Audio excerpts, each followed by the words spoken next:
السلام علیکم ورحمۃ اللہ وبرکاتہ۔ اعوذ باللہ من الشیطان الرجیم، بسم اللہ الرحمن الرحیم۔ وما اختلفتم فیہ من شیء فحکمہ إلى الله، ذلكم الله ربي عليه توكلت وإليه أنيب۔ صدق الله العلي العظيم۔ اللهم صل على سيدنا ومولانا محمد النبي الأمي وعلى آلہ واصحابہ وبارک وسلم وصل علیہ۔ معزز سامعین و سامعات، سورۃ الشورى پارہ نمبر 25، آیات مقدسہ نمبر 10، 11 اور 12 ہیں۔ اللہ رب العزت ان آیات کا فہم اور شعور عطا فرمائے اور عمل کی توفیق اور صلاحیت عطا فرمائے۔ گزشتہ درس میں اللہ رب العزت نے سچی اور واضح رہنمائی کے لیے کلام مقدس قرآن مجید کے تناظر میں یہ ارشاد فرمایا کہ ہم نے یہ کلام عربی زبان میں نازل کی تاکہ لتنذر ام القری ومن حولها، مکۃ المکرمہ اس کے ارد گرد کے مضافات ماحول یعنی حجاز میں ایک قومی انقلاب برپا کیا جائے، لوگوں کو غلامی سے نکالا جائے، انسانوں کو انسانوں کی غلامی سے نکال کر اللہ کی غلامی میں جوڑا جائے۔ دوسری طرف ظلم اور بربریت کا نظام ہے، اس ظلم کے نظام سے نکالا جائے اور عدل کا نظام قائم کیا جائے۔ یہ اسی شکل میں ممکن ہے جب قومی انقلاب آئے۔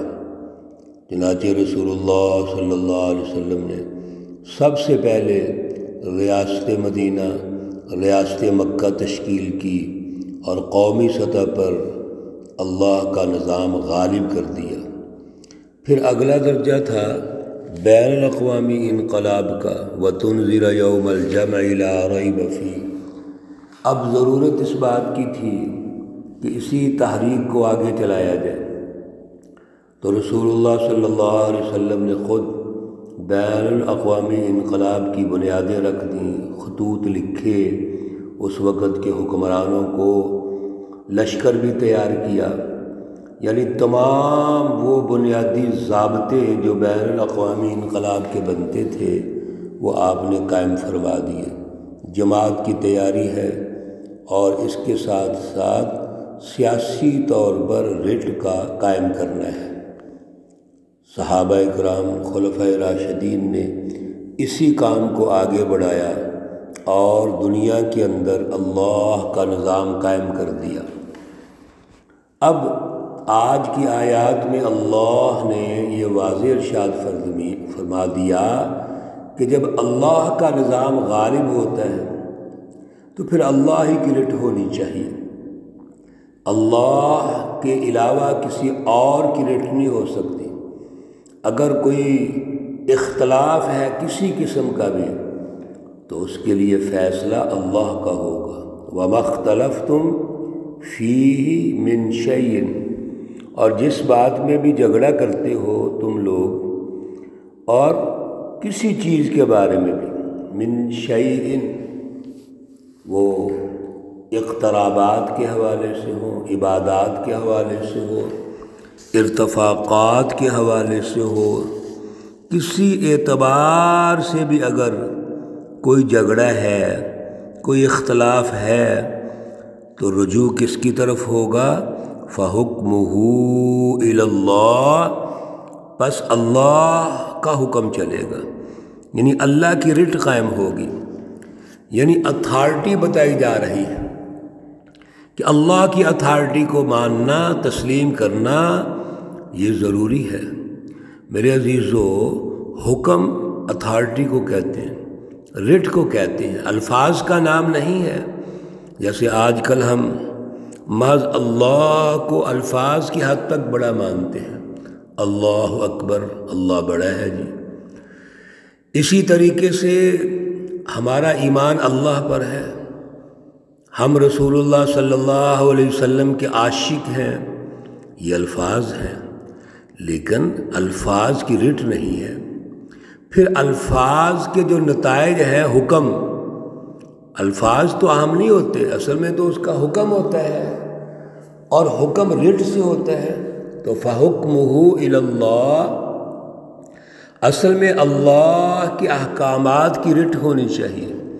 تو کسی اختلاف کی شکل میں فیصلہ کس کا ہوگا؟ اللہ کا ہوگا۔ ذالکم اللہ ربی علیہ توکلت، یہ اللہ میرے رب ہیں جس پر میں توکل کرتا ہوں، بھروسہ کرتا ہوں، وَإِلَيْهِ أُنِيبُ، اور اسی کی طرف رجوع کرنا ہے، لوٹ کے جانا ہے۔ میرے عزیزو، رسول اللہ صلی اللہ علیہ وسلم نے یہ ضابطہ ارشاد فرما دیا کہ میں بھی اللہ پہ بھروسہ کرتا ہوں، یعنی اللہ کی رٹ کو مانتا ہوں۔ بھروسے کا مطلب بھی لفظوں میں نہیں ہے، ہم نے آج کل ہر چیز کی رسم بنائی ہوئی ہے، یہ ہمارا اللہ پہ بھروسہ ہے۔ بھروسے کا مطلب یہ ہے کہ اللہ کے فیصلوں کے سامنے جھک جانا، اللہ سے مانگنا، اور اللہ سے اپنے تعلق کو مضبوط کرنا، اور پھر اللہ کے سپرد کر دینا۔ جد و جہد کرنی ہے، محنت کرنی ہے، اور اللہ کے سپرد کر دینا ہے۔ اللہ کی ہستی کون ہے؟ فاطر السماوات والارض۔ اب غور تو کیجئے، جب اللہ ہی سب کچھ ہے تو اسی کی رٹ ہونی چاہیے۔ اور پھر اگر آپ زمین و آسمان پہ غور کریں، ابھی پچھلے دروس میں بھی گزر چکا ہے یہ، تو آسمان اور زمین کو پیدا کرنے والا کون ہے؟ اللہ ہے۔ فاطر السماوات والارض، آسمان اور زمین کو بنانے والے اللہ ہیں۔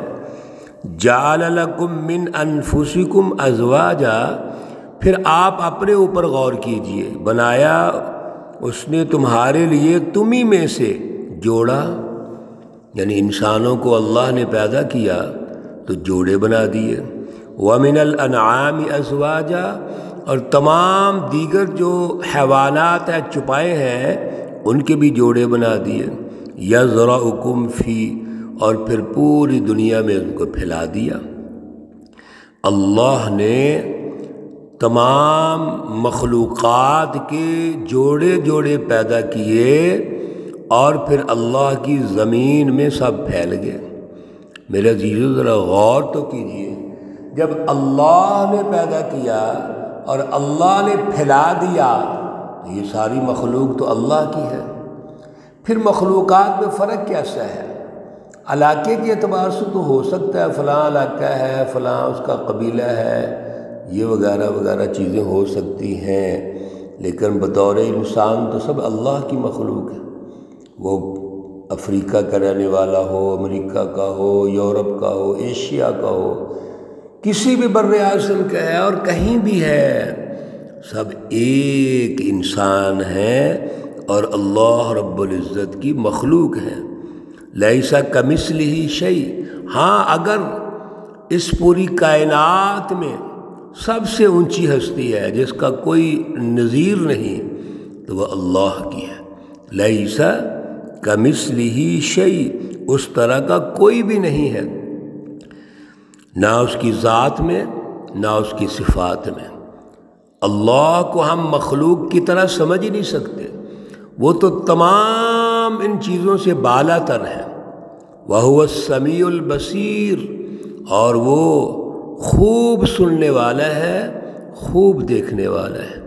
میرے اللہ کی یہ جو صفتیں ہیں دونوں، یہ بڑی دفعہ آئی ہے دروس کے اندر، قرآن پاک میں بار بار آ رہی ہے۔ جس کا مطلب یہ ہے کہ اللہ بے خبر نہیں ہے، اللہ کو سب علم ہے، اور اللہ رب العزت کا جو علم ہے وہ تو علیم بذات الصدور ہے، وہ تو ہمارے دلوں کے راز تک جانتا ہے۔ لہو مقالید السماوات والارض، اسی کے پاس آسمانوں اور زمینوں کی کنجیاں ہیں، مقالید کنجیاں، چابیاں۔ یبسط الرزق لمن یشاء ویقدر، اللہ رزق پھیلا دیتے ہیں جس کے لیے چاہتے ہیں اور پھر تنگ بھی کر دیتے ہیں۔ وہ قومیں جو جد و جہد کرتی ہیں، جو عدل کا نظام قائم کرتی ہے، جو اللہ کی رضا کو سمجھتی ہے اور اللہ کی رٹ کو قائم کرتی ہیں، وہ دنیا اور آخرت میں کامیاب ہوتی ہیں۔ اللہ ان کے لیے رزق، وسائل کے دروازے کھول دیتے ہیں۔ اور وہ قومیں جو ظلم قائم کرتی ہیں، انسانی حقوق سلب کرتے ہیں، ظالمانہ نظام قائم کرتے ہیں، اللہ سے دور ہو جاتے ہیں، ان کا رزق تنگ ہو جاتا ہے۔ انہ بکل شیء علیم، بے شک وہ ہر چیز کو جاننے والا ہے۔ مطلب یہ ہے کہ اللہ قوموں کے احوال جانتے ہیں، اللہ رب العزت تمام اقوام جو سوچ رہی ہے، جو کرنا چاہتے ہیں اور جو کر رہے ہیں، سب اللہ جانتے ہیں۔ اللہ رب العزت ڈھیل دیتے رہتے ہیں، موقع دیتے ہیں، لیکن جانتے سب کچھ ہے اللہ تعالیٰ۔ میرے عزیزو، اس اللہ رب العزت کی عبادت کرنی ہے، اسی کے سامنے جھکنا ہے، اسی سے مانگنا ہے اور اسی پر بھروسہ رکھنا ہے۔ اللہ ضرور مدد فرماتے ہیں، کامیاب کرتے ہیں۔ اللہ رب العزت تمام بیماروں کو شفائے کاملہ عاجلہ مستمرہ عطا فرمائے۔ اللہ رب العزت تمام مرحومین و مرحومات کو جنت الفردوس میں اعلیٰ مقام عطا فرمائے۔ اللہ رب العزت تمام ہمارے پریشان حال بھائی، عزیز و اقارب، سب کو اللہ تعالیٰ پریشانیوں سے محفوظ فرمائے، بیماریوں سے محفوظ فرمائے، مقروض کے قرض ادا کرنے کا اللہ بندوبست فرمائے۔ اس نظام ظلم کے جو منفی اثرات ہیں، اثرات بد، اللہ ان سے محفوظ فرمائے۔ ربنا تقبل منا إنك أنت السميع العليم وتب علينا إنك أنت التواب الرحيم، وصلى الله تعالى على النبي الأمي وعلى آله وأصحابه أجمعين برحمتك يا أرحم الراحمين۔ السلام عليكم ورحمة الله وبركاته۔